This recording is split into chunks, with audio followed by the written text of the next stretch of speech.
Okay, but here's the thing, right? Wait, I forgot what I was going to say. Cue the music.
Okay, anyway, so what was I going to say?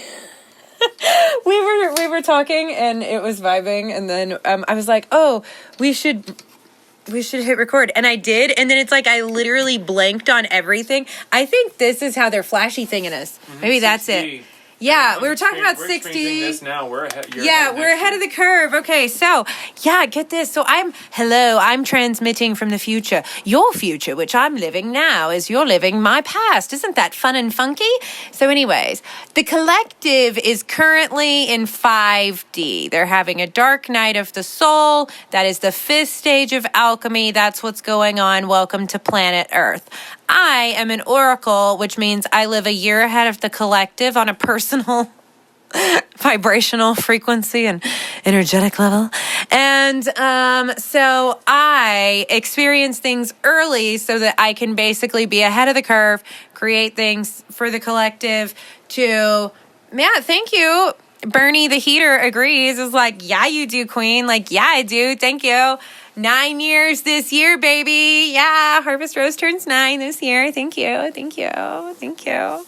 It's like we're reaching the age where it's not tacky to have an established, like, somewhere. And I love that because that was my goal when I, started Harvest Rose. I was like, one day it's going to say established 2016. Yeah, and it does, and it's fabulous. So anyways, next year's a decade, which is great. So anyways, yeah, I just live ahead of the collective, and used to that.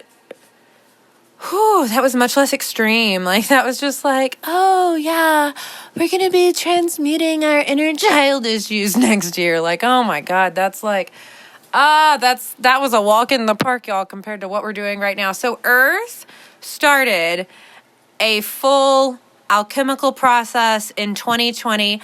I would say probably 5 years ago, almost to the day. Now, funnily enough, as I'm recording this, we do have a multiversal timeline shift and timeline mechanism shift happening right now, which means we're basically just upgrading the time software of Earth. Thank you. Okay, that's just to really put it very simply.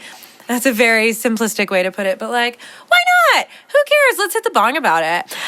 Because that's a thing that we're integrating with this shift that we're experiencing as I'm recording this, and then you're getting, all of the details here as you're listening to it. It's fabulous. Is this everything's on time, everything's perfectly on time. But then also, this is first of all, if you didn't know, this is not the first interplanetary location that what I refer to as a timeline or a time matrix has flipped. So Earth was in a time matrix, which is basically a spiral, which keeps people locked in these loops and doing this dumb shit over and over, and in this just really lower level of consciousness, thinking that they come to Earth, they have maybe 100-year max long life, and then that's all in their existence of forever. Are you fucking kidding me? Get out of here. I cannot talk to people who actually that's so oh my God, I can't talk to that. I can't talk to people like that. I'm sorry. I just cannot. Because that's like just not in my realm of consciousness at all. I am literally an infinite being. I am eternal. I have always been. I will always be. I have always existed outside and within time at this point in time, because this has happened a lot. So it's like, I don't really know how it originated. That's something I've been spending a lot of my research time, which is all the time, on for a long time. It's like, how did this start? Where did this come from? Where did this little time matrix that we're flipping into a time flow? That's the hack. So it's like something happened, and like time was originally supposed to be like fabulous, and then time got hacked, and it was like, became like, I guess what the majority of like the population out there on Earth experiences. I don't, but I guess they do. YOLO and all of that. I don't know. Insert mortal things here. It's like I can't go there. And this is actually, it's funny. It's like everybody's been talking about, New Earth versus Old Earth for a long time. And people have been talking about, oh yes, I'm going to be a leader of New Earth and all of this other stuff. But it's like people didn't actually expect it to happen, I think. Because, like, we were waiting, and it's like, literally, it's like, some stuff I just can't remember anymore. Like, it has vacated the building. Like, it's like, that is another reality. It could literally be a dream, and it's just not real anymore. And it's like, the further we vibrate out of alignment with that reality, the more it ceases to exist. So that's the thing, is you have to stop going into that old Earth. You have to stop going into that old paradigm. You have to stop subscribing to those bad vibes, right? So I was talking about how, so last year the collective was doing 4D. Michael and I were roller coastering through 5D on a divine counterpart, dark night of the soul, immortal, forever, eternal beings incarnated into human form. And what the fuck do you mean I have a vessel? Like, experience. Wow, trying to pay the rent. Like the stupidest shit ever. Like, oh my God, I can't believe this is Earth. What the fuck? Anyways. So, no big. So we do stuff to like help the, magical collective get ahead of the curve, know what we're doing.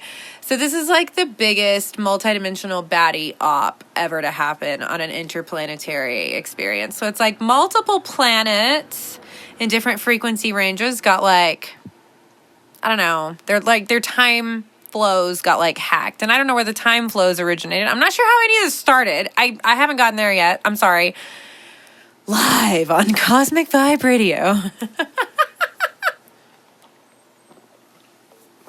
I don't know. I just work here, and it's like I get little bits of information, and that feels very frustrating to me, because I'm like, but I would like to present an entire picture, and I don't have one. So welcome. You get the live experience with me. Aren't you lucky? I hope you feel that way. I feel that way. I think it's kind of fun. I think so much of the time we're trying to get it right, and I think we're trying to get it perfect, and we're trying to get it done, and it has to all be done before we can have the experience. Like, what if the journey is the experience? Like, what if I'm trying to, like, know all of the things before I say anything because of all of that Earth program perfectionism? And what if, like, just by showing up and have the experience, I'm doing the exact perfect thing, even if I don't understand it at that moment in time? Ooh, breaking the matrix, y'all. Yeah, sample that. Okay. Wait, I don't think I ever hit the second bong about it. And if I did, I forgot. I am getting, okay, whoa, hold on. This is wild. So we are getting live in this recording. We are getting a big old lock-in with the Cygnus and Denebian frequencies. Larkspur is going to be a code word for people to activate their Cygnus and Denebian frequencies. Do I know why? Nope. But I got beamed an image of Larkspur. And how do I know that? Because I read The Mystery of Larkspur Lane, the Nancy Drew book. When I was a child, I had like all of the Nancy Drew books, and I loved The Mystery of Larkspur Lane. It was really creepy, but it also was like very atmospheric. And I have been on this hunt lately for Nancy Drew and Trixie Belden books. And I think I left myself codes when I was reading them as a child, which probably sounds super strange, but also you're probably like, oh, did I leave myself codes in my childhood favorite books? Maybe. You also leave yourself codes in music that you love. Like I have playlists that I've left myself like codes in. So when I listen to that specific playlist, like I can tune into those codes and those frequencies of me. It's really interesting. So yeah, anyways, that's a thing that we do just without meaning to. So anyways, 5D is like you have to realize that the only one you're fighting is yourself. That's it. That's the hack for that. Okay, now everybody, let's go to 60. Boom, done. That's it. It's like, I call it like Yoda fighting, or like not Yoda fighting. It's when Luke is in Yoda's swamp and he's like, thinks like Vader's in Yoda's swamp, and then he realizes like it's himself and he's fighting himself, right? Like everybody's fighting themselves. I was doing this years ago. I've been there. I've done that. I had a panic attack before I went on a shamanic journey to meet my higher self because I thought she was going to be mad at me. And she was like, oh my God, no, what's wrong with you? You're such a fucking badass. Jesus Christmas. Like, oh my gosh. That place is a wreck. Like, ow! Like, you know what I mean? I was like bawling and like slinging snot. Like, oh my God. Like, I was so afraid to do all the things. You know what I mean? Like, I was afraid to astral project back to my spaceship. Been there, done that. It was fabulous. I literally Radjzha came and got me. He flew me through the little shield around Earth. I astral projected into a lab on the ship. I acclimated to the frequency real quick. I was like, this is comfy. And then we had some vibes. I smoked some space weed from a bong. We went back to Radjza's room. That's when I started hearing the song that then became Radjza's Room.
Yeah, I started hearing that song on the astral plane because I astral projected so hard. BRB Worgen.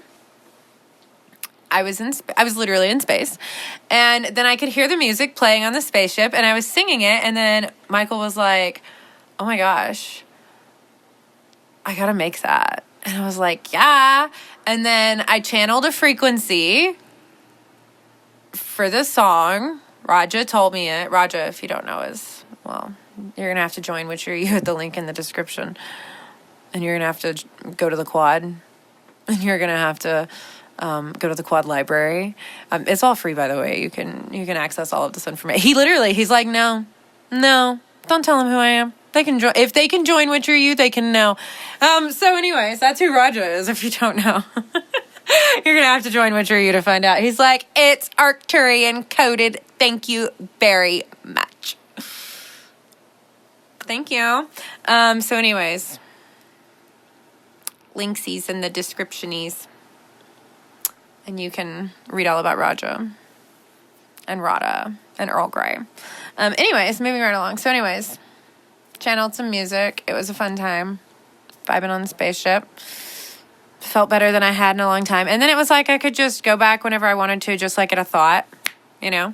And then I'd just like astral project up there every night, you know, put on some ascended frequencies, vibe, go there in my sleep, get rejuvenated. And I was like really tapped in. Like this was back in like 2023. And I was like really tapped into like the mission, what I was doing, all of the things. We had just channeled what would become my program, the Full Moon Starseed Mission Activation Quest. And we have a full moon coming up, by the way. And when you join Coven of One, you get access to the quest. And that would be fabulous. If you are not already a member, you should definitely be a member because you get my entire like library of multidimensional reconnection situations that I add to all the time and frequencies, and I don't have the energy to sell you on it right now. You're just gonna have to click the link in the description and read the sales page. I don't know what to tell you. There you go. Anyways, moving right along. Like I don't have the energy to do this shit, okay? Linksies. Go to the link if you want to read the things. If not, then let's just keep listening. Okay, anyways, moving right along. There's a lighter, darling. Michael wants to hit the bong. Hold on, wait. Do I have a lighter in here? That's not the lighter I was using. Am I sitting on a lighter? Is it the lighter I was using? No, that is the lighter I was using. Your lighter's not in here. Anyways. Oh, yeah. Go get the lighter, and then we can all hit the bong together. It's great. It's going to be like a smoke circle, you guys. Yay! So, thank you. You're welcome. See, this is the beauty of monetizing your magic. Do you see how I can just work all of them in? See, and that's how you know you're onto something. If you didn't know, Monetize Your Magic is my content library where I teach you how to monetize your magic. And like I said, I don't have the energy to tell you more, so you're going to have to link these in the description. Thank you. See, but I just work it right in there. But this is what happens when you monetize your magic. You're literally just like sitting around and you're having an experience, and then you're like, oh, I could record a podcast episode. And then you just hit record, and then you're just ready to go. It's just like no big deal. No planning, no chunking on a schedule. If you get that reference. I applaud you. You probably need help with your sales pages too. We got some weird coding up in the old paradigm of business coaching, y'all. Anyways, yeah, we can just be like, oh, I'm in a vibe. Go. Thank you. Lifestyle camera action. Oh, and I teach that in the Cosmic Coaching Collective. Stop. It's so good. It's like it's just writing itself. It's just like, do you see what happens? Do you guys, like, it's like, I'm trying to, like, I have a first house stellium. I'm like, a living example, please. Like, take the blueprint, go forth, be fabulous. You know, it's like when you really tune into, like, the stuff that you're just doing on a daily basis and the stuff that you just do, like, year after year.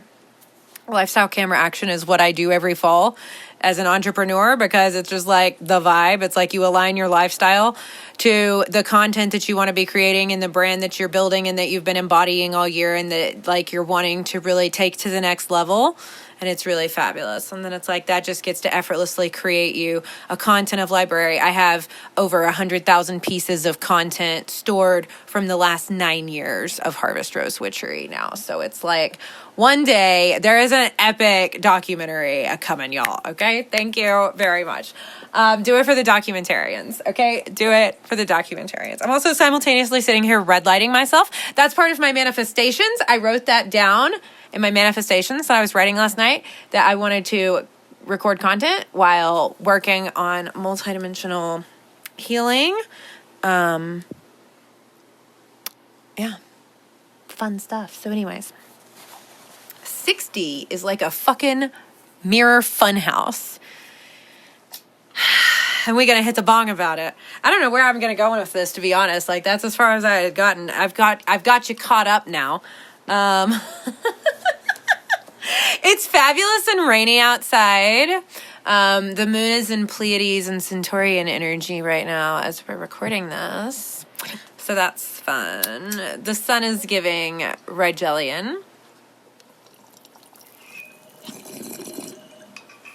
Hit the bong about it. And if you didn't know, Radjzha has some interplanetary locations. Or is it one in I don't know. I don't have my notes out. But that's written somewhere. Inside Witchery U! Linksies, descriptionsies! That's it. That's how I'm selling from now on, you guys. If I've got something to sell, it'll be like Linksy's descriptionsies, or just, something for you to experience. Maybe it's free. I don't know. I do a bunch of free shit too. It's in Witchery U, Linksy's descriptionsies. Stop.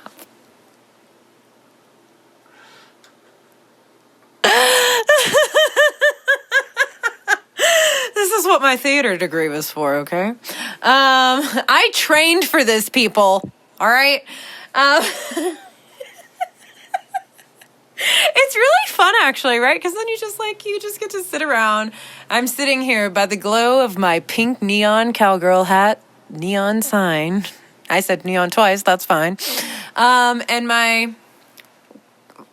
they're like Christmas lights. They're really, you can change the color, but they have a full-on nostalgia, multicolored Christmas effect. And that's what they've been on for many moons. Basically since we got them. Because it's fabulous and I love it. So we're just sitting here by the light of our silvery moons. By the light of a pink neon cowgirl hat over Aldebaran. Don't forget the strawberry. The strawberry? Oh, yeah, I have a little strawberry lamp, but its batteries are out right now. It's tired. The Arcturians have been asleep for a month. Why not the strawberry lamp? The Arcturian portals have literally been upside down for a month, and they're just like, no, we're tired. And I'm like, I feel that, bro. So they're just sleeping and vibing, and sometimes they open one eye and they'll chat, but they're just they're not working right now. They're vibing. Homie's got a vibe. Whatevs. What's interesting, I'm just noticing here, is I had painted. Oh, I think that's cute. Oh, I think that's real cute. Hold on, I need to go have a small conversation with someone on the astral plane for just 2 seconds. Hold on, I'll be right back. I'm gonna hit the bong about it while I go. Hold on, I promise I'm just going to talk to him, okay? I promise. We're just going to have a little it's going to be really friendly. It's just going to be a little chit chat. It's not a big deal. It's not an astral bar fight in the least. I promise. I'm just hitting the bong. Hold on. I'll be right back.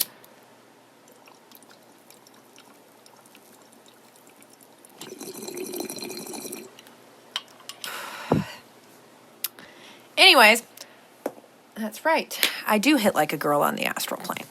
Thank you very fucking much. Oh, thank you, Bernie. Oh, yes. I love it when the multidimensional homies be right on point. Thank you.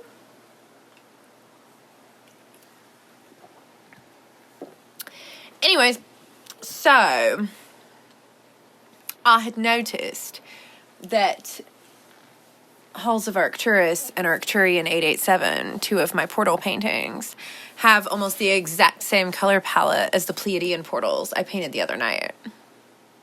And I find that very interesting because if you look around, almost nothing else shares the exact same color palettes, because you'll often find within the Andromedan portals, you get a lot of neon, orange, light pink. These are very unique in that they only have blue, aqua, and a deep magenta as the main colors, with some metallic blues. And then Halls of Arcturus does have different, it has gold and more teal, a few more Andromedan colors, because it has a portal to Andromeda, the galaxy, in it, which is why all the Andromedan Universal University homies who are from the universe next door, who are here on Earth with us. Hi, we're from there too. Hi, welcome.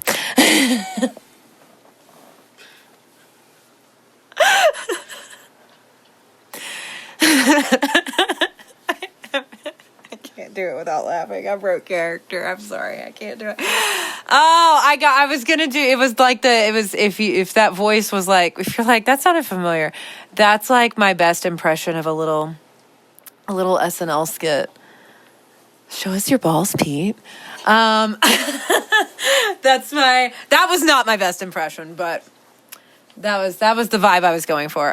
If you know that's one of my favorite like SNL skits. It was great. It was, you can tell they had a lot of fun doing it. You know what I mean? Like, if you've ever acted, you know, you can pick up on that vibe when it's like you're in the middle of a scene and you're like laughing your ass off, but it fits the scene. So it's just like the vibes are vibing, but like the actors know, but like the audience is just like, damn, they're good. And the actors are like, oh, we are, because we're not fully like just busting out like laughing our asses off here, like, you know. Yeah, it's a beautiful moment in the theater when that happens. Okay, one of my favorite parts of getting my degree in theater was having moments just like that. You have to like the piece. Sometimes you don't, though. Sometimes you can have a moment with somebody that you hate their guts, right, on the stage, and then it's like it changes your perception of them forever. Like it's like magic. Like it alters it alters the time-space continuum, because it's like, wait, if we can vibe like this on stage, we could vibe like this off stage. We don't need to beef. They never should have done West Side Story, okay? It programmed a lot of, like, dance fighting into everybody who ever once looked sideways at the theater with, like, a kind of vibe. Look, I had a ring that I wore on my wedding finger while I was getting my bachelor in theater, because I was married to the theater. And I wanted everyone to know it. I didn't have no time for no man. Thank you very much. It's minutes to trouble. What can I say? Categorically, generally gonna be a vibe. No one wants a straight husband. Ugh. So anyways, you gotta get really fucking nonsensical to get out, like, through the spirals of the sixth dimension. Welcome to Wonderland, witches. I mean, that's like, I don't know, mic drop. That's what I gotta say. Oh, I am actually smoking Obama Runts right now, and I mic dropped. That was fabulous! Yay! I loved Obama's mic drop moments. They were a vibe. Quite an entertainer. What can one say? So anyways, oh God, we're on Earth. Oh my God. Oh no, not the COVID timeline. Oh, thank God it started happening again. Okay, so this is something that you'll notice happening. When you start to hit actual, like, full-on 7D levels, when you come back into this plane of reality, it'll be a little bit jarring. And so you'll have that experience. And what happens is it's like you start to hit a much higher level of yourself. And it's just like, well, duh, because, you know, you've been in this little incarnational experience off and on for a little blip of your soul's experience across forever and always, and also forever and also always. Okay? So, like, this is just like, it's like a round in a video game. Like, you know what I mean? So you just start to think about things differently. But then, at some point, you have to kind of tune back into like, oh God, no, it's happened again. See? And it's like, it can happen very quickly where you're up and down and up and down and up and down and up and down, right? Where you're like, oh shit, I'm on Earth. Oh my God, no, not the COVID timeline. Jesus H Christmas, I swear. Why was it why was that the hut? What? No, actually, because I know, I do not need, no, actually, rescind that request. Rescind that request. I lived it. I was there. I am aware of why. I don't need to replay that. I'm good. Moving right along. See, so sometimes you also have these very multidimensional experiences where, like, you say something out loud, like, why was this? Like, earlier, Michael was like, what's the frequency of discernment? And then he was like, oh, shit, I'm getting a frequency. He was in, like, the middle of doing the dishes. Horribly inconvenient timing, right? Because you're just living in that much higher frequency range, right? So it used to take us a lot more to get here because we used to be going from like 3D up to 7D, which is also why we typically needed like a lot of people needed like a lot more of the more intensive herbal lubricants to access that realm of reality, right? And it's like, I don't even smoke THC. I smoke THCA because I live in North Carolina and I buy my weed at the dispensary. And, I just smoke on a regular basis and maintain my frequency and chill and vibe and don't tune into Matrix bullshit and tune out of Matrix bullshit when I find it and energetically repattern the Matrix bullshit when I locate it. And we have a frequency about that, but it's like I can access just I can go wherever the fuck I want. I don't need psychedelics. I've done psychedelics some in my experience. It opened some doors for me, but it's like I don't need to do those to like once you do something, if you didn't know this, once you do something that introduces you to a certain frequency range, you commune with a plant or you work with some sort of, plant medicine or psychedelic experience or something like that, right? Or anything else in that realm of reality. Like if you have drunk alcohol ever before, you can access the frequency of alcohol even if you never have another drink. Right? So if you've ever smoked weed, but you don't smoke weed currently, you can still tune in to the frequency of cannabis and the different strains of cannabis. However, I found that each strain has a personality and like a frequency and a vibration of its own. So if you've never smoked Girl Scout cookies, like I've never smoked lavender haze. I've always wanted to. It's in a song that I really like. I've always wanted to smoke lavender haze, but I can kind of imagine it. But I smoke runts pretty much daily. They have it at the dispensary.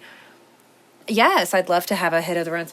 It's one of my favorite, just plain runts is a fabulous multidimensional connection strain if that is a legal option where you are. And if not, this is for entertainment purposes only. Just experiencing other cultures, people, okay? You want to say something? It's called knowledge. Look it up, sweaty. Thank you. I'm clearing my heart and my throat chakra here. So, anyways, smoking some runts about it.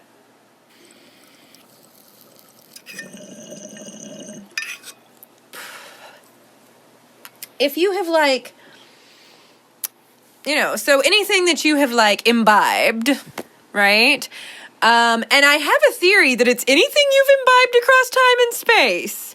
I think if you've ever drunk alcohol across time and space, you can tune into that frequency. And I think that could be said for literally anything. You're sitting here going, do you think she means this? I think I mean that.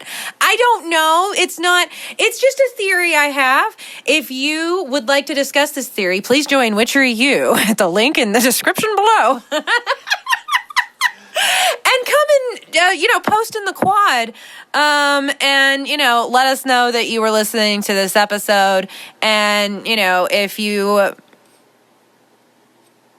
have something to add to this theory, because I have this theory, I've never seen opium in the physical form in this incarnational experience. But when I watched certain movies when I was younger in theater school, doing research for roles and stuff, you know what I mean? Why, for the love of all that is resonant, they had From Hell on a period piece that one could watch in research for A Christmas Carol. I don't understand. Just because it was the same time period? Like, what the fuck? That shit traumatized me, okay? But they did a lot of opium in that movie, right? And it was like I could remember the frequency. I don't know that I ever did opium in like a different incarnational experience, but I remember being in the opium houses. I remember in London. I can remember being in an opium house in London. I don't remember doing it, but I remember being there. I remember being in opium houses in a couple of places, I'll be honest. And substances like that exist across time and space. So that would have like echoes to Aldebaran.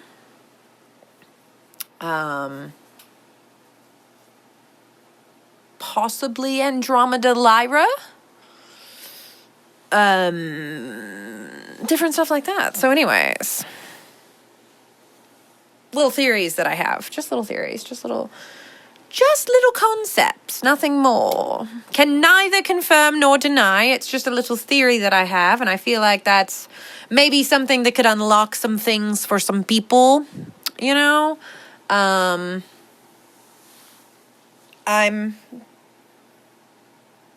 always had there's frequencies that are just attached to certain imbibements that I was always like, fuck no. And I gotta hit the bong about that.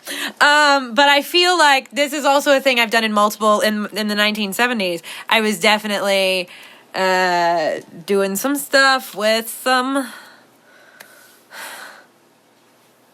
powdery demons, okay? And I was like, fuck no to that back then, too. But it was like a thing that I was like, you know, I mean, a demon's a demon, honey. If you can bind one, you can bind them all, you know what I mean? Like, or you can make them a deal, or you can make them a better offer, you can get them a better job. You know, whatever. I mean, there's options here. We have options. Okay? We don't have to live in peril and torment. It's not necessary.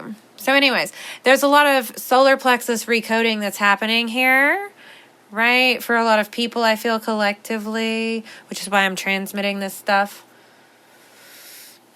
This is a bunch of collective codes that I'm transmitting at the moment. So please feel free to, you know, let me know if this lands for you, I don't know who I'm transmitting this for.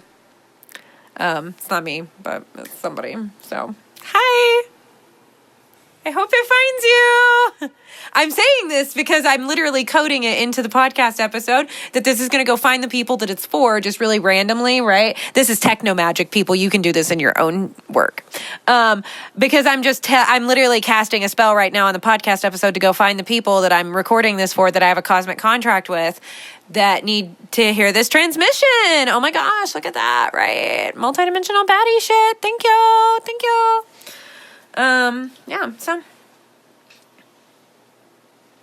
Sun's giving Radjzha right now, so there's also so there were I think there were 7 planes. Maybe there were 87. I can't remember. No, I think 87 was Hydra. There were 87 planes of existence. Well, for one of the heads of Hydra. The constellation, the multidimensional star frequency range, by the way. I'm not talking about Marvel or anything earthly. I'm talking about some very multidimensional shit. Thank you. You have to fly so high above them on your crystal rocket ship that they're like, oh my God. And they just don't even all they hear coming from my mouth is wah, wah, wah, wah, wah, wah. It's like that one person that one time in 2018 who said that I had a voice like a carnival announcer. I was like, ooh, the frequency coding's working. Because I've got all kinds of spells cast upon myself and my work and all of my things. So it's like, ooh, yes, and they're all coming back online. Ah! It's good to be back at the mothership, people. She coming back online. Oh, yeah. Oh, it's nicey.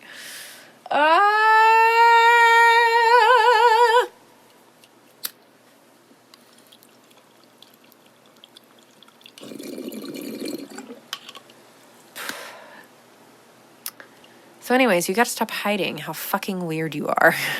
Okay? This is actually an episode that I'm going to be recording for my brand new podcast that's coming. The New Paradigm of Business podcast. Oh yeah, people, it's happening. So I have this written on my to-do list, and I really want to do it. I'm going to do it one day. I don't know when. When it's time is when it'll happen. But talking about how, like, you know, you've got to stop hiding the things about you that are, like, really weird, right? Because that's actually the shit that's going to make you the monies, honeys. Okay? So there it is. There's the whole podcast. It's just right there. It's in the title. I mean, need I say more? I frequency loaded that entire sentence. So it's like, if you know, you know. You know, if you got that transmission, you know, maybe run it back, listen to it a few times. Can we sample that? The whole thing. You know? Anyways, I'm being drama because it's just, you know, part of my life. I have to be the living embodiment of all of the weird shit I'm telling you people to do, okay? You know what I mean? Like, this is what you do. It's like you have to do some really weird stuff to get through 6D. You have to go down the rabbit hole. I have done this before. This is how I took off in 2017. I hacked my way into 7D, and I didn't even know what I was doing. I just did it, people. Okay, I just did it, and then I was like, I'm gonna go live there, because 7D is also a portal range. If you didn't know, 7D just gives you access to a bunch of different places that 5D doesn't. It's like, you know, there is no connecting flight in 5D to this range. You're going to have to go to 7D, and then you can catch your connecting flight to here, right? So 7D is a portal range. 5D and 7D are portal ranges. They're not places that you live. They're not heaven. 7D is the portal to heaven. It's not heaven. 7 takes you to heaven, though. Yay! I'm glad we've cleared that up. Okay. And if you'd like to know what heaven is, I'd like to say this. What isn't it? Oh, getting philosophical up in this bitch. Yeah. Well, I used to invite a bunch of philosophers over to my house in ancient Greece. Michael would do a cheese board. I'd turn them loose in the freaking courtyard. Thank you, Bernie. We'd have a whole spread, you know what I mean? Like, and then I would just say some wild shit. 2 minimum glasses of wine and some cheese in, and then I just, like, who needs Netflix? Like, it was great. It was fabulous. Like, where are the philosophers? And then halfway through the evening, they'd start wrestling. Oh my God, it was great. It was, like, fabulous. Like, fetch the peacocks. I want to wish them good night. They need to go to bed. It's past the bedtime. And then when they shed, you make fans of their feathers from their shed feathers. And it's a legacy process, you know, because you, of course, would never harm one of your friends for feathers. So they naturally shed them, though, and so you can collect their feathers. And then it's like eternally your friend will live on Earth through its feathers. I know. So then you also would have fans, and then you can be like, Beatrice, this is your baby feathers. We made it into a fan. And Beatrice is like, ah! And you're like, yes, indeed. You know what I mean? Like, that's going to be me with my peacocks in a couple of years, guys, bet. Okay? Like, everybody's going to hear weird screaming and then just be like, oh, it's just Harvest Rose Ranch. It's no big deal. She has peacocks. Yeah, they sound like ladies screaming. But then, you know, if occasionally a lady needs to scream, or if occasionally a person needs to scream, you know, scream therapy can be very helpful, okay? And if people think it's just the peacocks, I mean, I know a couple of multidimensional baddies who could probably use with, you know, tuning into like their real peacock, their real angelic, you know, like voice, you know what I mean? Like, I mean, you know, I mean, if we need some like multidimensionally therapeutic pterodactyl screaming, it'll fit right in with the peacocks. No big. The peacocks got you, boo. I don't know if that's exactly what a peacock sounds like, but I'm also trying to not alarm any of our neighbors that might be at home right now. So just trying to be a kind neighbor and, keep the pterodactyl screaming to a minimum. Be a kind neighbor. Keep the pterodactyl screaming to a minimum. Now that's got to go on a crop top. Okay? Oh, I need to learn how to do like lettering and like more pop art style stuff so that I could like do our own like graphic tees. I think that'd be really fun. Yeah. Like really weird shit. Like I want a graphic tee with like a hot dog in space. No buns. No buns. But it has to be like very cosmic and like that's a painting style I haven't like tuned into yet, but I'm gonna, okay? It'll happen when I've got enough portals painted to do this and I've got enough grids painted to make this a thing. Then I'm going to move on to my ultimate artistic endeavor, which is clearly graphic tees.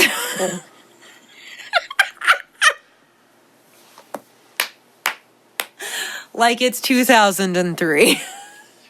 But imagine if the timelines hadn't gotten fucked up. And I think a little something happened at some point in time, and I think some little timelines got fucky.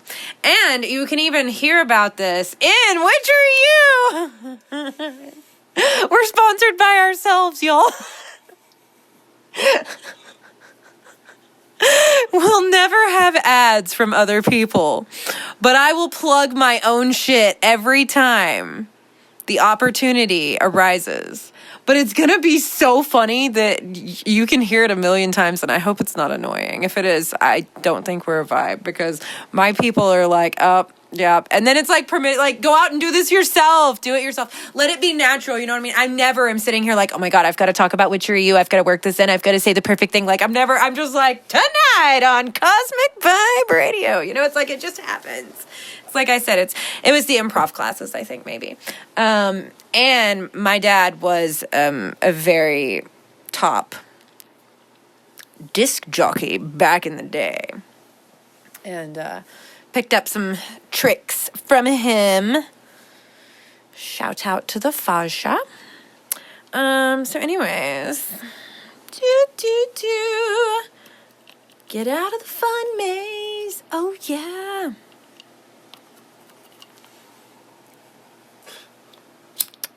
It's not a fun maze. Okay, now it is. I said that, so now that's it, right? You got to turn it into a fun maze instead of a mirror-tastic, icky fun house that's like fucking weird and creepy, right? You got to turn it. 60 is now a fun maze. It is a fun maze. How do we make it a fun maze? It's like the things from Harry Potter, the third one. Okay. You know what I'm talking about? No. They jump out of the box and they turn into what? The boggarts. The boggarts. Yeah, it's a boggart. It's a boggart. Yeah. Right? So 60 is filled with, bogeys. I talk about that in the Starseed Full Moon Mission Activation quest inside of Coven of One. See, it's like, I know my shit, right? I know what I do. I know what I have here. I do, though. I've created a lot of really cool stuff, and I'm very excited because I've worked really hard on Which Are You and all of the different levels of access to all of the content that I've created. And I mean, you guys, I wrote my first digital course in 2017, which was Beginner's Witchcraft, which is included in Luxury Witch Lifestyle, at that level of content inside of Which Are You. It's just really cool because it's like, this is a project that we've been working on for 2 years now. We started working on what would eventually turn into what is now Which Are You, 2 years ago. And it's just like, it's been a long road. It's been a long road. It's been an expensive road. There has been a large chunk of time where we were not making any money for what we were doing on there, and we were paying for it monthly. And that's over now, which is fabulous. It is making money, and that's great. It's really cool though to be able to see, like, even like I have so much work that isn't even in there yet. We have so many cool things coming. But it's just cool to see, like, all, this, like, all of the stuff I've done over the past 9 years now. You know, it's so cool to see it like online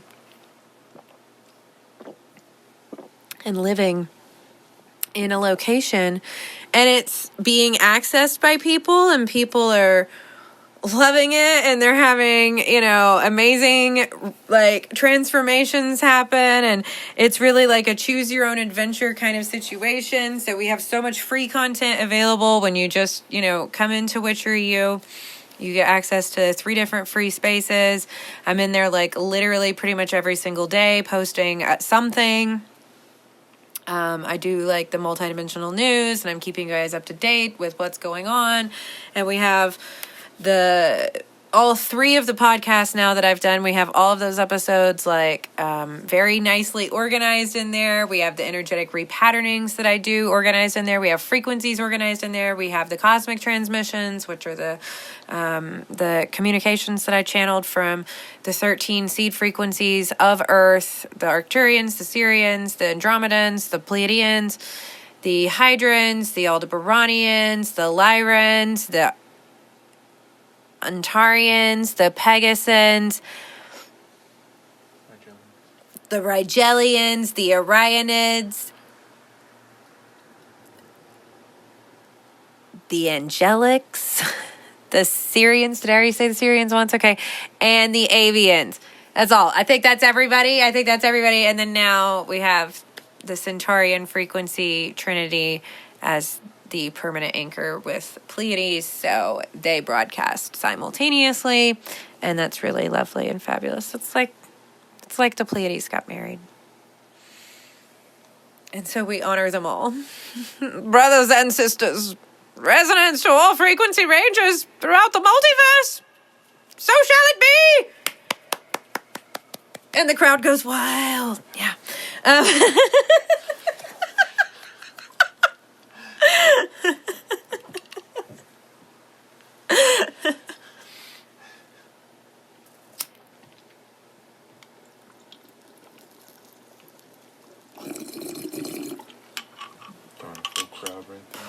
Thanks, yes. I had to hit the bong about it. So anyways. Mintanka. Let's talk about Mintanka real quick. And fun fact, this is something that the guides told me a bunch of people are Googling, is like Mintanka starseed, Mintankan starseed. Like I have a whole list about it. Anyways, Mintanka is a star in the belt of Orion, and supposedly there's like all of this literature out there that says that it was destroyed, that it was a bunch of mermaids, that it was a water world, that it was, I don't know. I've read a bunch of really weird shit. It's a portal, y'all. I mean, like, sure, I guess it rains there, but like and they're very confused, like okay. So imagine, you know how some people actually work at the airport and they go there every day? And some people even might like imagine that some people like imagine that the airport was like an entire like area of space near a star, right? Not like a planet, but like an area, like, you know, like a really big imagine if an airport was like the size of a small state, right? You would probably have people that lived at the airport, quote unquote, right? Okay. So that's the 3 belt stars of Orion, because they go into the inner dimensions of Orion, which is where Orionid originating multidimensional beings, baddies, are from. And then there are all of the portal ranges on the outside, which is what we refer to as the stars that we see in the night sky as the constellation of Orion. So it's a very multidimensional experience. If you're trying to approach this with Earth terms and Earth terminology and, 10 ways to know you're a Mintankan starseed, like this is not going to work here. Because it is a portal range of a multidimensional, multi-universal, interdimensionally, interplanetarily, interuniversally connected as above, so below. It is like a 3D cross situation that is also like a Merkaba that rotates and spins and just looks like a hunter sitting up there in the sky. Just Orion, you know what I mean? Like, okay. So, yeah, I don't have any literature currently written about Mintanka. Yeah, I'm sorry, that's not a transmission that I've received. When it does, it'll be in witchery use, so that's really the best way to like always be up to date, because I don't always necessarily, sometimes it takes me a couple of years to talk about stuff publicly, but people in witchery you like they get all of the behind the scenes and all of the like kind of as it's happening stuff, and we've got so much stuff in there that we've already collected to really help you guys tune into the different cosmic frequency ranges and multidimensionality and all of this, because I've literally devoted my entire life to this for the last 2 years, as has Michael. So anyways, yeah, we've been very busy. So what now? One thing that I remember of Mintanka is yeah, do you know anything about, I don't know much about Mintanka, but I will say that I am not necessarily an expert in this. It's just, I know it's there. Like when you pull up, the portal's still there. So I astral projected up there and I was like, did you guys get destroyed? And they were like, what? And I was like, I know, right? Like, I'm literally asking you that. Like, I mean, you couldn't have, right? And they were like, yeah, dude. Anyways, we smoked a bowl about it. They were like, because they're very used to interdimensional visitors there, right? So they were just like, I mean, I know them there. Like, I mean, I've partied with them. It's like, I think it's definitely got some electric feel vibes. I'll say that. Like, literally. I feel like it's like, oh, that's what it, well, you know what? Take it away, Michael. So imagine, like, simplest way to put it is like, there's multiple things that have been in pop culture. Wait, an emergency. Do we have pasta? Puttanesca. No, we'll have to check. We have the long pasta. We do have the long pasta. Ha. Okay, never mind. Crisis averted. Take it away. Okay, so basically... Wait, never mind. You made fried rice. Yeah. Ah! Shrimp steak fried rice never with eggs. Mind. I'm having leftovers. Okay, I'll be quiet now. Take it away. So basically, it's like imagine like the Rainbow Bridge you see in Thor mixed with the Stargate travel portal that you see from the actual series and movie. But literally, it's like people have that as water. It's like ether, but I see like I remember just like it's like you're going through a portal. Ether, not water. Literally, yes. And so what's happening is that everybody exists. It's like when you stick your hand out or through Take your that. Glasses off, you can channel. Thank you. I'm trying. Pretty much like if you stick. Thank you, by the way. If you stick your hand, honey, you can travel through it. Honey, you're holding the tripod. Set it down. And then just right there you go. See, this is why we have it on the tripod. You can channel easier. Okay, now take it away. Thank you. I do appreciate that. I'm so used to holding a microphone. It's very strange. You don't have to anymore, though. Ascended Frequency's finally making a debut vocally. There he is, people. Yeah.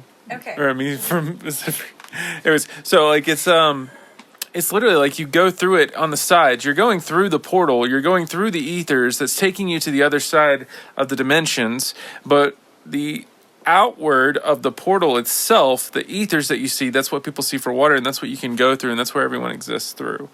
It's like the space in between. It's literally a space in between that is a world of the portal. Okay. Yes. Like, I don't know, but I know. Yeah. Like, I'm like, I might deal in a couple of different dominions, but water's not really, like, my vibe. Like, air, earth, and the underworld. I mean, like, I got it, bro, but, like, I just, water's, like, I'm not a water creature. Yeah. Give me a cave, sure. Strutting down the street, okay. I mean, I feel like I've got wings too. You know what I mean? I can vibe in I'm a multidimensional baddie. Water though, you see, as a multidimensional baddie, unfortunately I am a cat. That would be my Lyran frequency coming through. So, like, I can get down with a good bath, you know, on occasion, but then it's like, too much water is just, like, not a vibe for me. So it's like, I vibe, but, like, not to the level that Michael does. With his Scorpio moon and Cancer rising, and I'm over here, like, you know, Virgo moon, Capricorn rising, and we're both Aquariuses, you know, so we're both like, ooh, woo.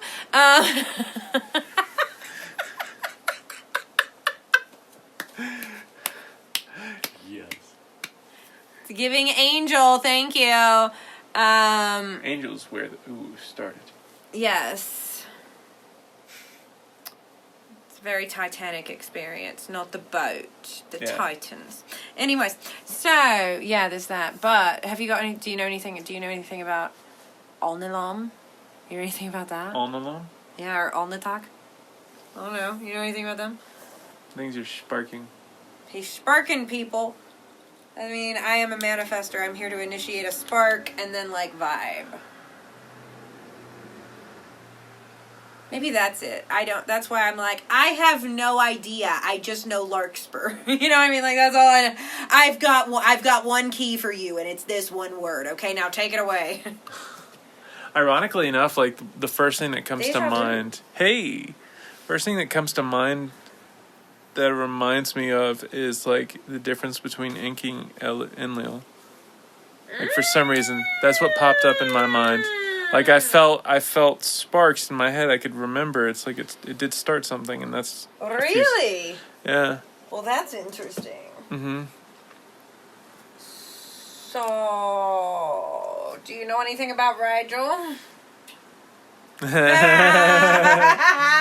Birdie agrees. Birdie's like, oh, he does. Yeah.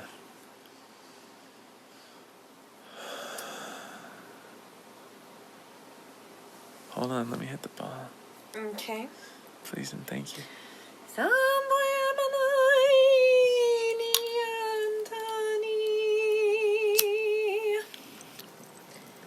Sometimes I just gotta sing, people. I don't know what to tell you.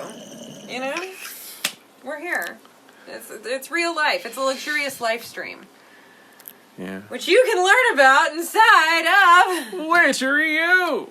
Coven of One. Monetize your magic. And the Cosmic Coaching Collective. Hey. It's not in Luxury Witch Lifestyle. Luxury Witch Lifestyle is actually the only level that you don't get at, but...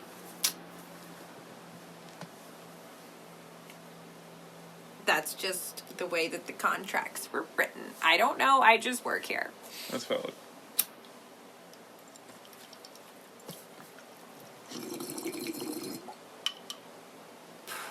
Oh, do you want to tell them anything else about anywhere else? Sirius or Pegasus, maybe? Or anywhere? Earth? Oh, God. No, not the COVID timeline. No, not the COVID time, for fuck's sake. I'm telling you guys, I have done this. I'm not acting. I've done this for 5 straight years. Like, no. And then it's like, and then when I was doing, because in 2020 I was doing a big clear of the collapsed Earth timelines, as were some other fabulous energetic grid architects here, working on this little interplanetary grid shift to reconnect multidimensionality and multi-universality and all the things. So, I'm just thinking about fried rice now. I'm going to leave those answers for another episode. That's another episode. Okay. I mean, it's just, I guess I'm like, well, do we have anything else to transmit this eve? Taking it back to little Christmas Carol vibes. This eve, here. Oh. Wherever we are. Where are we? On this planet. On this place, in this reality. One struts their stuff upon the stage of Earth. It is a tale told by a multidimensional baddie. I'm going to rewrite Shakespeare, y'all. Yeah. What? He was a little emo, okay? That's my official review. And I gotta be honest, some of it, I remember it being completely different, okay? I think they rewrote some of it, and that's why it just does not seem to fall trippingly off the tongue. Like, if you were there, I mean, it's like, how many people, I don't know, 8 incarnations away, do you think if they heard, like My Chemical Romance, right? Like that G note's always going to remind people. Right? That's exactly what I was thinking of. That's exactly what I was thinking of. You know what I mean? So it's like, if that can happen in your memories on Earth, across years, on Earth, across years, you know what I mean? And then, like, you think about, multidimensional baddies, we always have things that we resonate with. We're always like, yes, that feels familiar. That feels like home. That feels like I've been there. Like, y'all, I didn't go to the Wild West. Okay, that was a part of Earth. We didn't play, really. Like, maybe had, like, a slightly, like, Wild West influence, like, dress for date night once in, like, 1830. I'm not sure. But, like, we weren't there. Like, somebody visited and brought the fashion elsewhere. You know what I mean? But, like, some people were there. And, like, that's fabulous because, like, you were there and I was not. Like, I was never in a production of Romeo and Juliet, but I was in Hamlet. You know what I mean? Like, so, like, some people have been in Romeo and Juliet. I was never in A Midsummer Night's Dream either. I was in Two Gentlemen of Verona. So it's like, it's like I've never been in the Scottish play. But some people have. So it's like we're all on a different trip. Okay. And it's like, but we're having like similar trips, but then like not this. We're not on the same vacation, y'all. You know what I mean? Like we are, but we aren't. We're all on the same. We're all at the same location on Earth. On Earth. But right now. But it's like we're not all having the same experience. So that's why it's so important to tune into our experiences. And that's really what we do in Covenant of One. That's the whole point of it. It's like tuning into yourself. And I don't have any Wild West tuning in. I don't have many of the past life on Earth experiences yet. But the on Earth experiences do correlate. I've been in, it's funny because I have a Virgo moon, which is the Aldebaranian frequency. And I can definitely vibe with Aldebaran, but like, honey, Dallas is the closest to the Wild West I'm getting. Okay? But that was also living on my Uranus line, which was the energetic equivalent of the fucking Wild West. Yeah, I lived on my Uranus line. Get over it. My Uranus line, but that just sounds like urinate. So, I mean, like, it's like, that's no better. Like, this is a horrible name. Uranus would be better, I think, if you wanted to go a little bit, maybe more Greek with it. Uranus. I'm going to say it like this, like that. Uranus. I lift up my Uranus line. I'm not saying it like a peasant Uranus.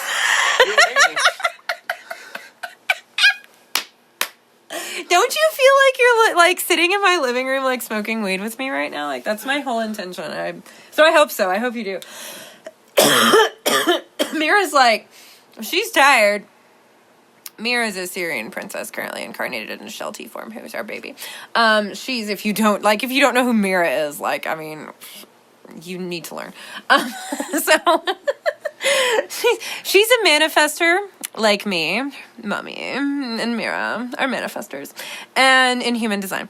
And she's just like, she's tired, and she's just got her face like plunked in between two pillows. And I feel like that so much of the time. Like, it's like, I'm here, I'm present, but do not acknowledge me. And then Michael's a projector, so he's like a golden retriever. He really is he is like the epitome of like golden retriever. It's fabulous. I love him so much. Anyways, manifestor's got a manifestor, and part of that is sometimes needing to just chunk your head in between two pillows. Just be like, I might, like, she wants to be in the room. She wants to be involved. She loves that I'm talking about her right now. She's like, Mommy, I'm so tired. Because, I mean, obviously, I can psychically talk to Mira, like, and she's just like, Mommy, I'm here. I love you so much. I'm just so tired. And I need to rest. And she teaches me how to rest all the time. She's my hero. I always want to be more like Mira. So, she's my baby. What can I say? Thank you to Michael for giving me a baby. A little fairy baby. Michael found Mira. I psychicked that she was going to be in Sheltie for her, but he found her. And then we went to get her, and we ended up in a Barnes & Noble first instead. And he forgot why we were there, because we were in the mall. And he was like, why are we here? And we ended up in the Barnes & Noble because, one, I wanted to look at the books, but really we were going to Starbucks because we still drank Starbucks back then. And so we got a Starbucks. It was like right before Thanksgiving.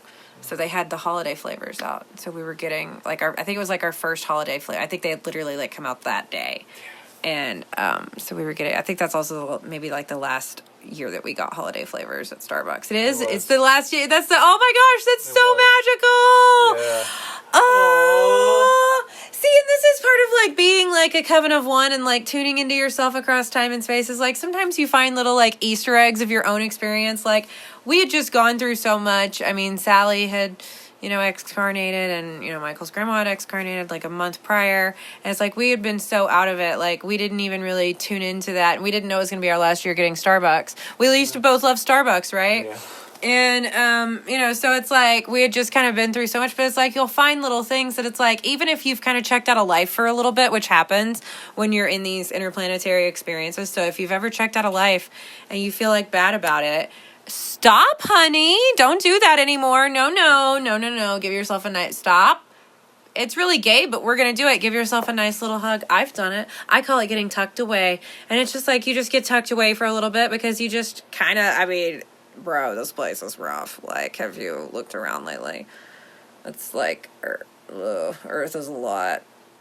All of the multidimensional homies tell me that Earth is like the harshest conditions of anywhere at this current, like, present moment across time and space.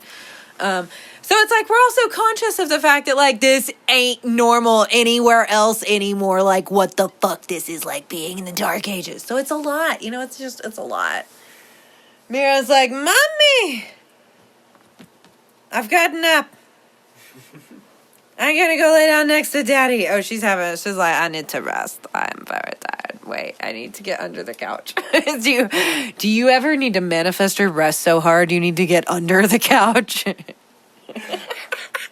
just laid down on the floor and stuck her head under the big witch cat stuffy that I sit on in the morning. It's like my yoga pillow. Her name's Agatha.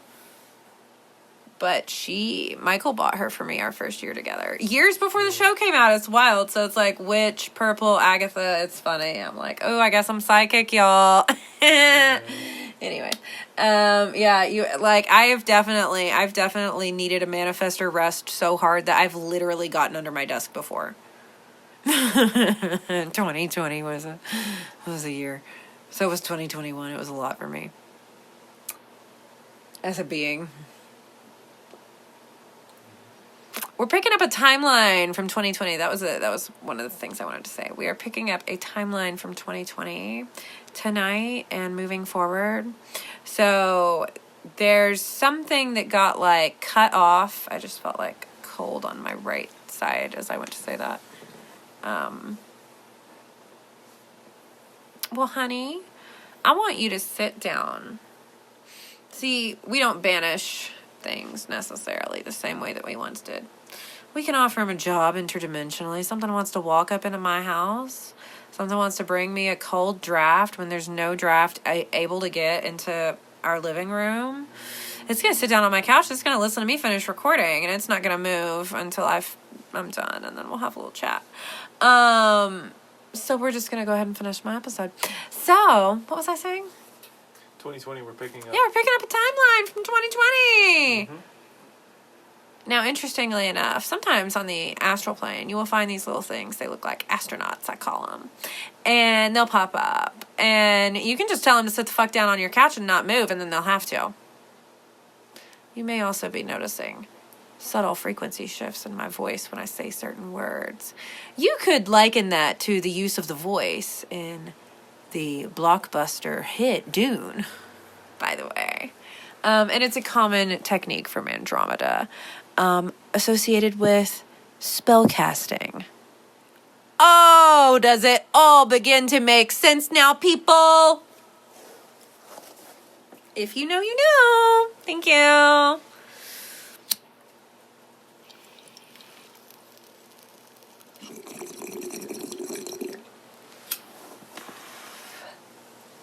So anyways,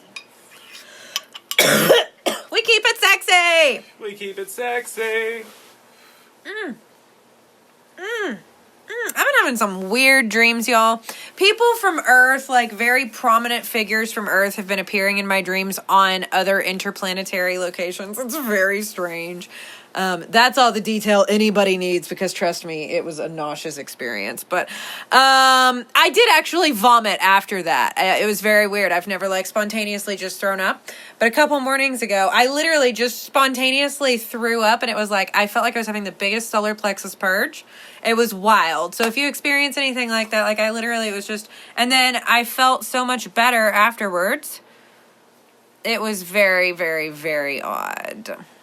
So anyways, that was an experience that I had. I was just like traumatized because I didn't see that one coming. Like I was fine, and then I was like, oh my God, what just happened? Like I've never purged like that. And I was just like, ah! It was a whole ass time. So anyways, that's something I experienced this weekend. Welcome to the glamorous life, people. Okay, I mean, it's really glamorous. We keep it glamorous. What can we say? At least, I think there's something to be said for maintaining the vibration of glamorousness, because let me tell you, I felt quite loved and taken care of that morning by my fabulous Michael. So, I just want to say a quick little shout out to him. Thank you for taking care. I was very traumatized, and I was very I felt horrible, and I was like, oh my God. And then it was just like, it was a wild experience. But anyways, yeah, he took care of everything. It was great. I think that was one of our twin flame tests too. Like, she's going to spontaneously throw up. Projectile. Bam. I'm telling you, the only time I've ever seen anything like that happen before, it was one of my siblings. That's all we're going to say. I don't want to say anything else, but I'm just going to leave it there. It was at a family event. It was one of my siblings, and it was the time. And I was like, oh my God. Like, and then, oh my God, you guys, we literally, I got to tell you guys, I figured this out. This was also like apparently like one of our twin flame tests. We got the worst haircuts of like ever. Well, okay, maybe, I don't know. Michael did get a really questionable haircut the day he asked me to be his girlfriend. Yeah. But I feel like that was one too. Okay. I feel like it was like, you're going to get a very questionable, very short haircut the day you ask her to be your girlfriend. You're going to take her to goth prom. And you're going to take, maybe it was just like you're going to take her to prom. And then it was like, well, we missed that one, so we had to find a goth prom. But whatever. We did it. We did it. Loopholes, people. Sexy. We keep it sexy. It was, yeah, I mean, anyways. We looked fabulous. Yeah. So anyways, that happened. And then we got some very questionable haircuts here in Boone, North Carolina, a few months ago, and that's one of the reasons why you haven't really seen a lot of photos of us for a few months, because we had to grow that shit out, okay? It was the time. I was giving Pyramid on the Giza Plateau. I was giving Lord Farquaad with a beard. Michael was giving Lord Farquaad with a beard, yeah. It was... My God, it was traumatizing. But I still loved him. I mean, it's, and I still loved myself, so it's fine. I haven't been wanting to be on camera too much. Like, I was on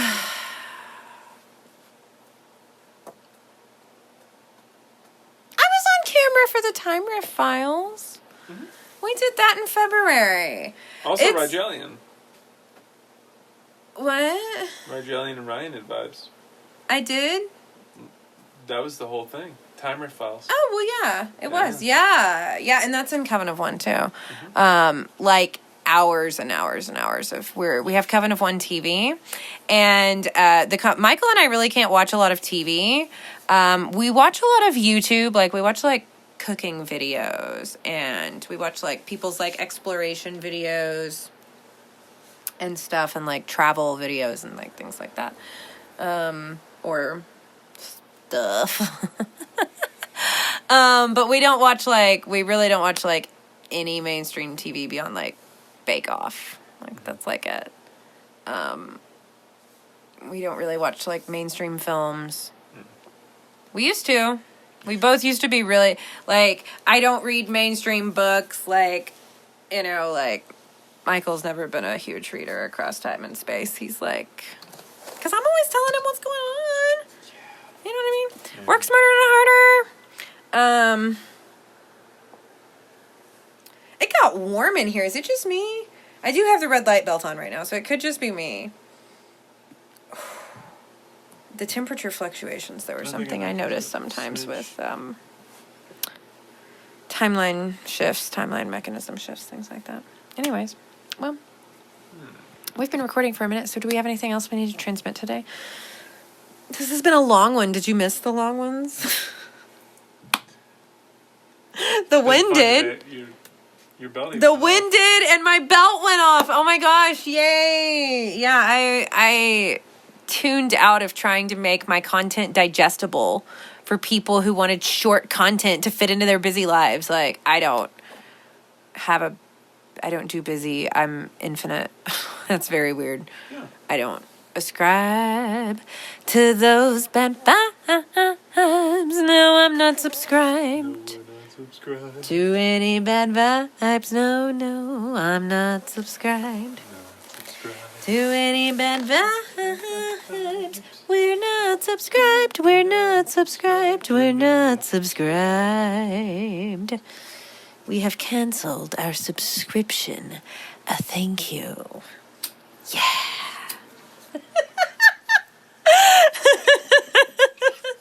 I manifested that. Yay. I did. I was 2 classes away from having a double degree. Also in musical theater. And I always wanted to just sing about the house for fun, because I just can't be bothered to perform, if I'm being honest. Like, that's it. This is my life is the performance, people. Okay? I couldn't be bothered to go out and audition for other people's roles. I was like, excuse you, my life is the show? Thank you, peasant. Think you're gonna direct me, motherfucker? I was not about it, people. Direct myself. Thank you very much. Lifestyle camera action. Yeah. Oh, that was great. Thank you. You're welcome, baby. I'm convinced that a lack of spinal mobility is the majority of the planet's problem. And I would say that for the people on the planet, as well as the planet itself, potentially also for the entire universe. So if you're part of that, like, team, there's a little phrase to activate you tonight. Okay, thank you. Because it's like, we need to increase the spinal mobility and fluidity. But like I said, I'm not part of the water team. Okay. When I row on the land. I use a rowing machine. I'm not rowing in the water. Okay. And I'm not very good at swimming. That's all I'm going to say. Like, I mean, I can. It's just like, honey, when I sit by the pool, it's aesthetic. Like, I'm not trying to get wet over here. What? I don't want to do that. That's very weird. Like, you have to get out of the pool, and then you're, have you ever gotten out of a pool on this planet? It's the worst thing ever. When you get out of the water on this planet, it's fabulous in the water. Oh, it's great. And then you get out, and then there's gravity, and there's air, and it's absolutely the worst thing I've ever experienced. It's either really cold or just slightly cold, and it's not comfortable. It's not good for me as a being. Now, if I'm gonna water, you know, it's gonna need garden tubs, bathhouses, spas, sign me up because it's nice and warm in there, okay? It needs to be warmer. It's too cold on this planet to have... well, okay, I guess I do fucking know something about the water worlds. It's too cold on this planet to have that climate and experience that properly, so I don't like it. You know why? Because you're used to what? Ether! The water is ether. Ether is the water in other parts of existence. Is that why it's not wet? Yes. That's why you can walk in and out of it and you don't even seem wet. You're perfectly looking fine. And you're not drowning? No. Wow. It's refreshing. It's rejuvenating. How'd we get here? You just brought up water and water. I mean, how did we get from ether to water? Like, how did we, like, this kind of feels like a downgrade to me. Right? So, like, what happened here? Is there an elemental upgrade that needs to happen for this planet to exist at its original resonant frequency range? Is that what you just said? I think it might be. Yes. Cool. Waters, energy. Waters, vibration. the waters of consciousness, Poseidon. Yeah. Seahorses. Bro! We're going surfing. Did you know I saw an illustration on Google?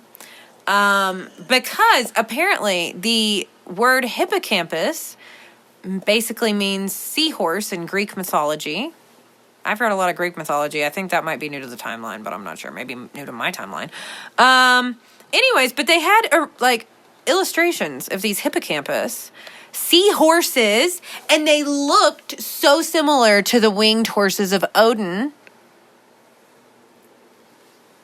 But the water version. They did not look like cute little seahorses at all. They did not look like the little seahorses that we typically see with seahorses. Now the interesting thing is I actually have, yes, here on my left leg, I have a little series of little freckles that I've had my whole life, and I always thought it looked like a seahorse, but not the hippocampus version, the seahorse version.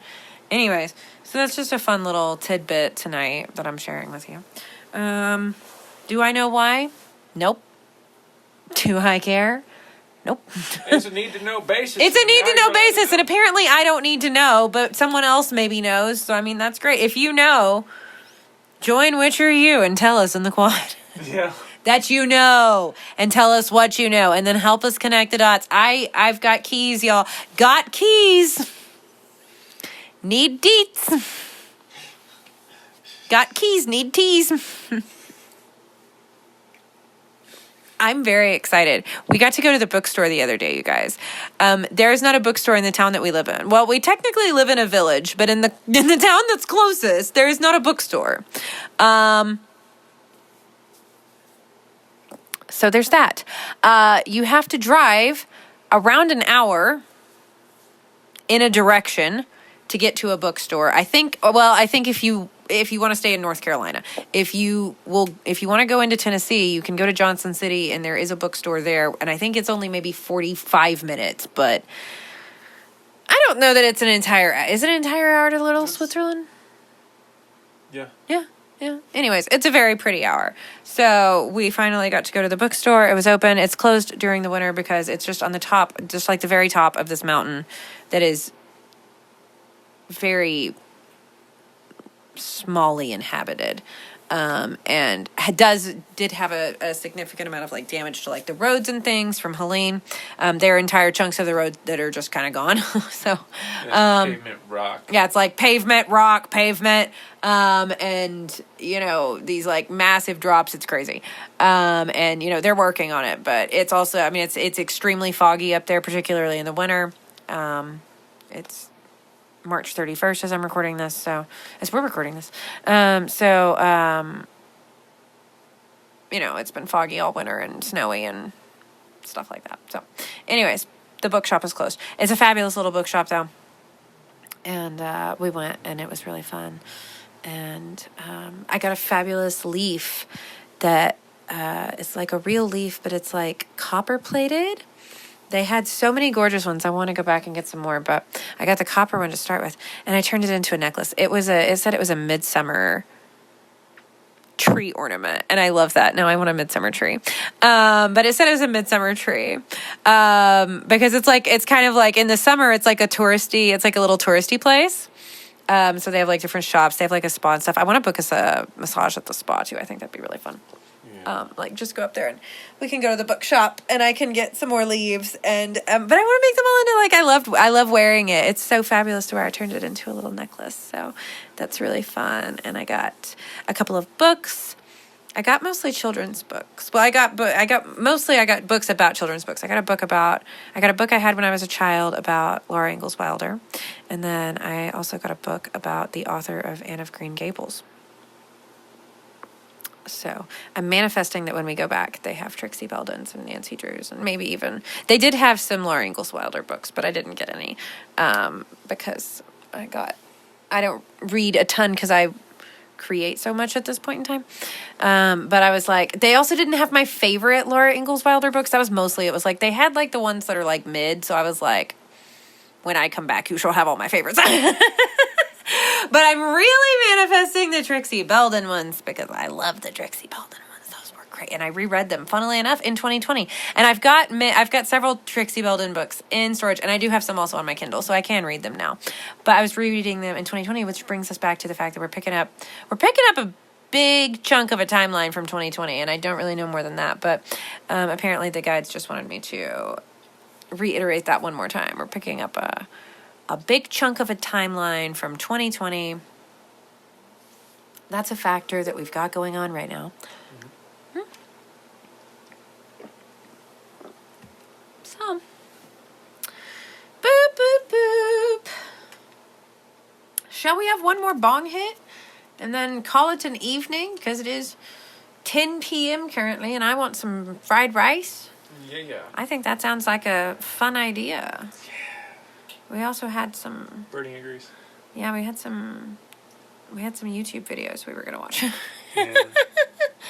And I feel like I'm mostly done for the evening. I think at least for right now, maybe it's like break time. I mean, if I've got to go back to interdimensional work in a couple hours, I mean, maybe we're on a nighttime schedule at this moment in time, but I can take at least a lunch break, honeys, you know? Yeah.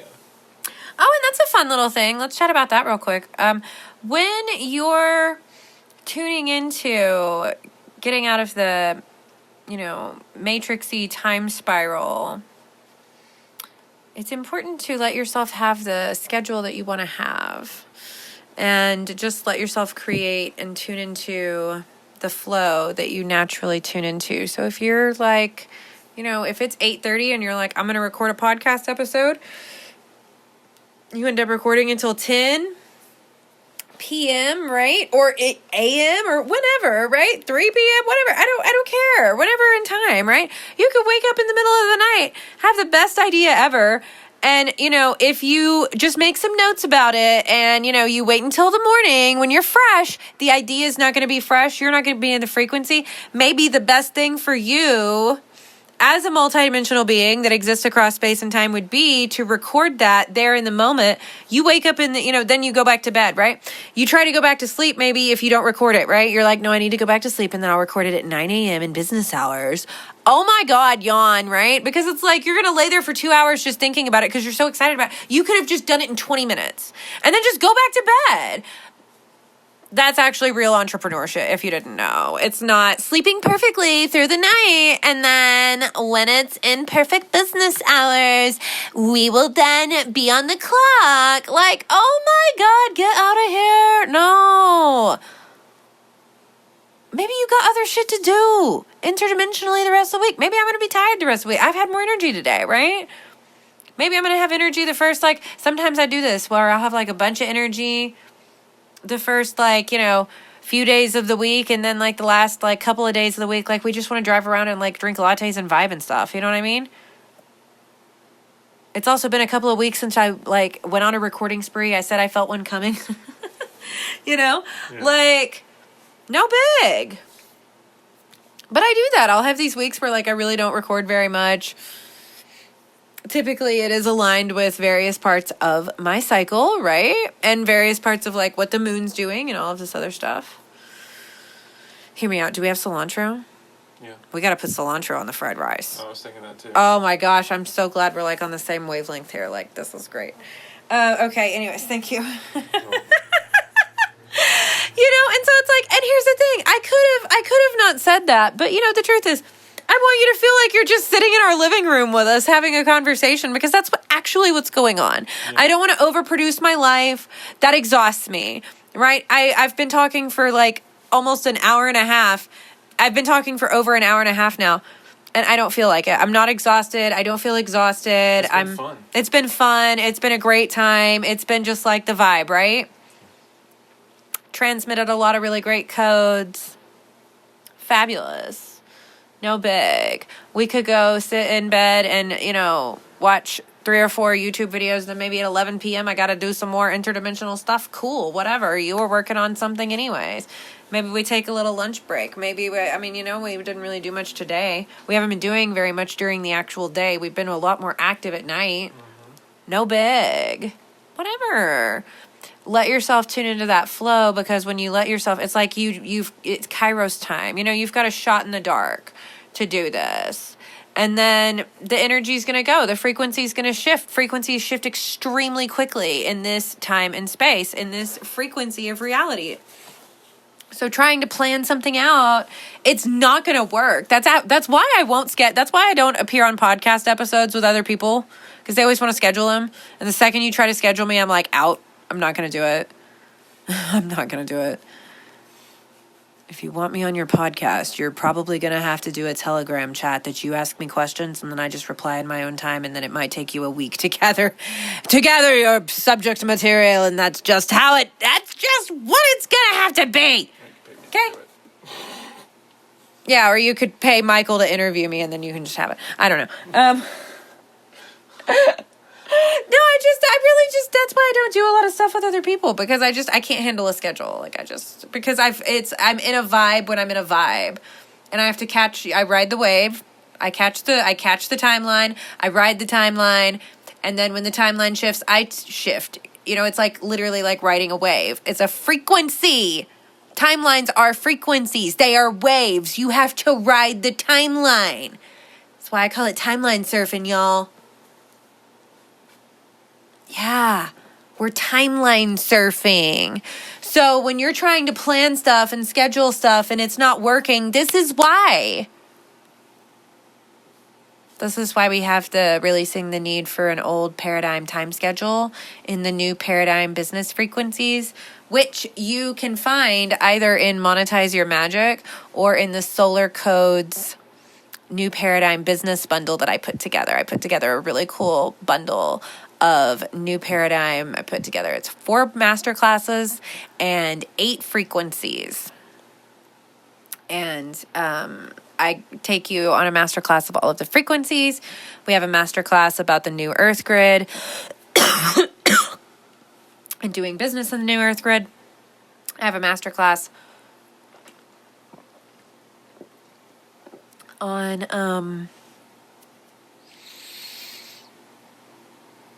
what else do we have? We have the masterclass on creating passive revenue from work you're already doing. We have that masterclass. And then I have a Soul Codes frequency language transmission for unlocking new paradigm business codes. And we have a couple of other fun things that you can read about in the linky description-y. If that sounds like a vibe. It's a really fabulous bundle. It's just a one-time payment. You get lifetime access to the whole bundle, and it's really going to unlock a lot for you. I channeled it. Michael created all the frequencies. Even the branding is coded to activate and unlock and integrate new paradigm business codes. So it's really a multidimensional experience. I walk you through how to work with the whole bundle, and it's really fabulous. So like I said, that's included in Monetize Your Magic. And then you can also just get the bundle by itself. Linky descriptions. So picking up a timeline from 2020. Yes, my darling. The point of that is, by the way, I think if there was something that you had thought about doing for your life in that point in time, that's what you're picking up right now. Because during COVID time, everybody was... Take it away, babe. Thanks. Everyone was pretty much at home. They were supposed to be doing their things. They were getting ideas of things that they wanted to do or wanted to try in their lives that they hadn't tried before, whether it was ways to make money or new hobbies or something very specific. Learn new skills. That's literally it. And also learning ways of living. If you learned how to relax yourself and just live more as yourself at home and you felt more resonant, that's what you also are picking up right now. You're picking up remembering how you did it. It's the cell memory. Ooh, love that. Mic drop. Love that. That's fabulous. And if you're like, what's cell memory? Well... on my YouTube channel, you can find my Cell Memories Masterclass, and inside of the Quad Library, you can also find, we have it in there as well, if you want to just access it really super easy, where I teach you all about cell memories, what they are. That's from the Full Moon Starseed Mission Activation Quest. And like a couple weeks ago, I channeled that the collective really needed it, so I made it public on my YouTube, so you can learn all about cell memory in there, but...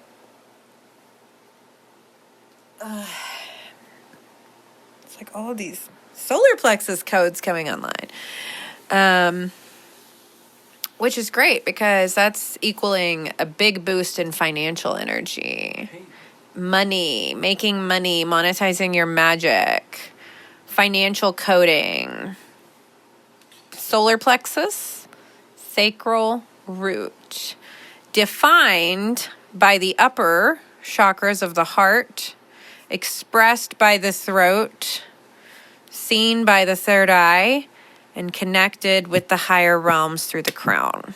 They all work together. But if your solar plexus, if any of them are not working properly, if any of them are backed up on codes, if you're not getting your messages, chakras are energy centers. So they give you messages.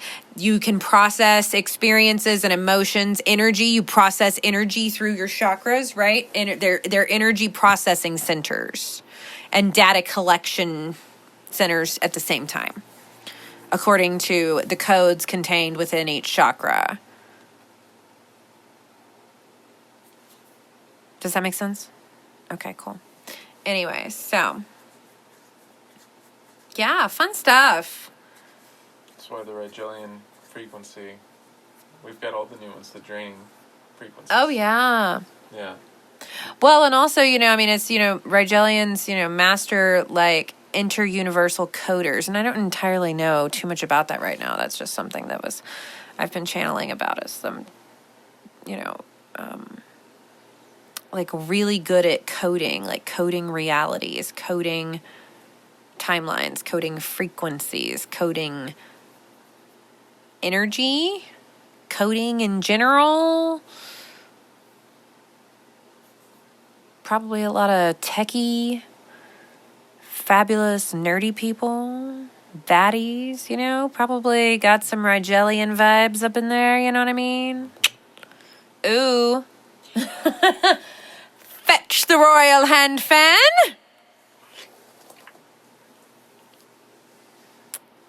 Oh yes, thank you. Michael's fanning me. Fabulous. Gotta find the hand fans. Oh, there's one. There's only like 4 in this apartment. There's more hand fans than I currently have pairs of shoes that I wear out of the house, because I do have a lot of house shoes. But it's been winter. Who needs that many shoes when you're living in the snow in the mountains in the winter? And I barely leave the house. I leave the house for coffee and weed and occasional drives. I needed one good pair of boots this winter, okay? It was fabulous. It was great. I don't know why people have been bitching so much. It's not that big of a deal. What, like it's hard? I don't know. It wasn't that. I expected more, I'm going to be honest. I did expect more. I thought it was going to be more. I know Michael went out much more than I did. But personally, I expected it to be more because you were perfectly fine in the clothes that you could have worn in Texas. You just had a double layer. Yeah. I expected us to legitimately have to buy like full-on snow clothes And we didn't. It was really weird. I don't know. I expected it to be colder.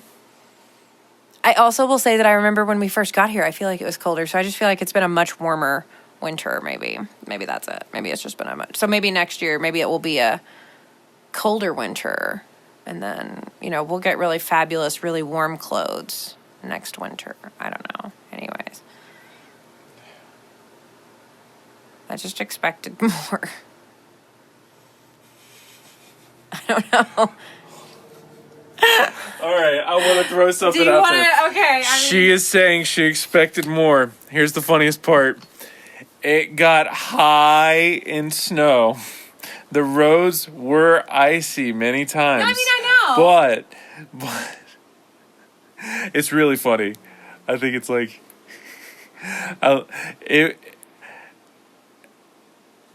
I saw more snow in Arizona when I drove through there 10 years ago. No way. Than I saw here this way. That's what I'm saying. Okay, that's why, because I've never seen anything this. No, that's why, because this was the most coldest stacked out winter I've ever seen. So literally when I was, it was for a very brief period of time, but this is why. Because when I was in the mountains out in Arizona, and New Mexico, when I was driving from LA to Dallas in January, it was January 6th or 7th, there was snow 10 plus feet tall. Jeez. And I was shook. I had never seen anything like that in my life.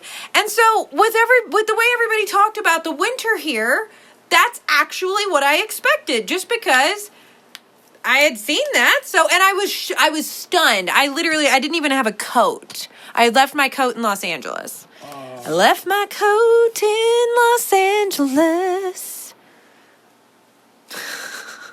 Honey. I didn't even, yeah.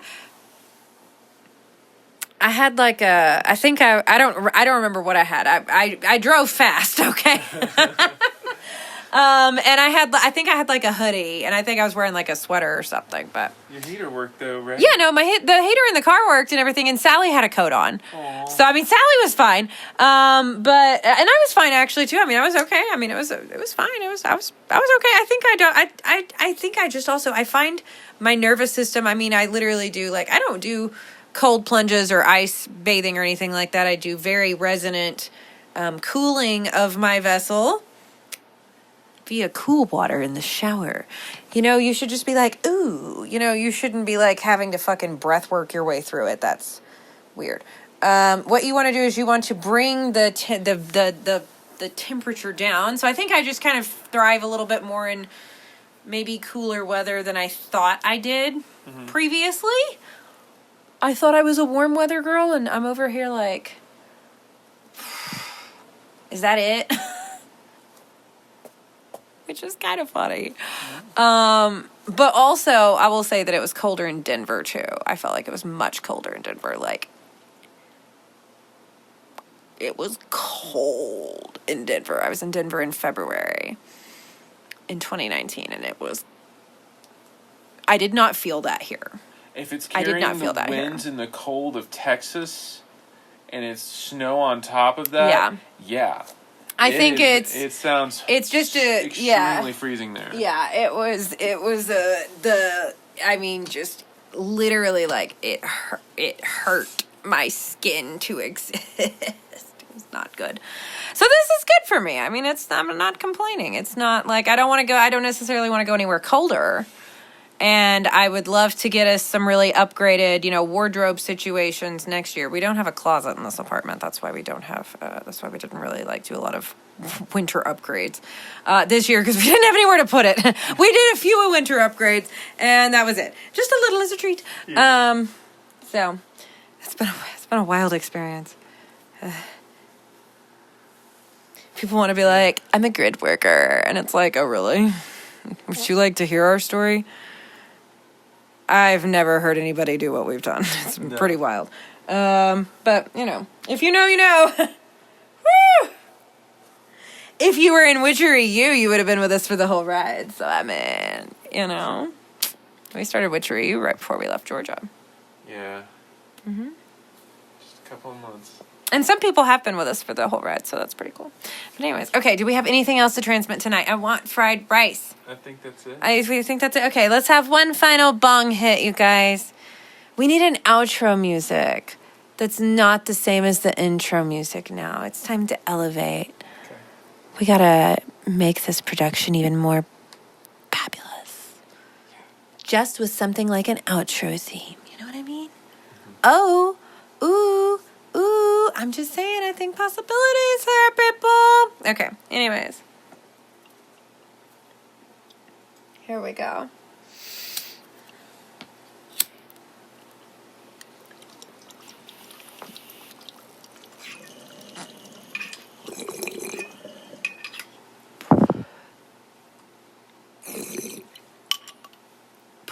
Did you know I think we like podcasting because when Michael and I first started dating, we were wanting to start a podcast. And before we even started dating, we were wanting to start a podcast together. And, yeah.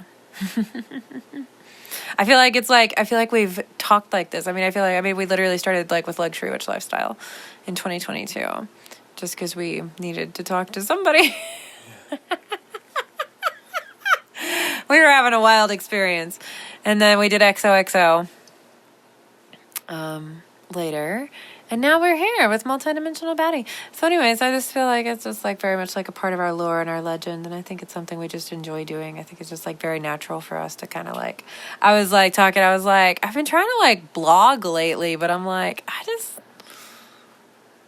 I'm not in a writing phase at this moment in my life. I'm like in a recording and arting phase. Like that's all I got. I don't have anything else. Like that's just where I'm at. So we've been re-exploring how we can take the things that I'm actually doing and turn those into blog posts so that then more of the homies can find our work and, start experiencing our work and even taking things like, ascended frequencies and, having those on the blog so that people can learn more about them and things like that. So anyways, fun stuff is a brewing. But on that note, I think we're going to go have some fried rice. Love you guys. Talk to you later in the next transmission. Bye.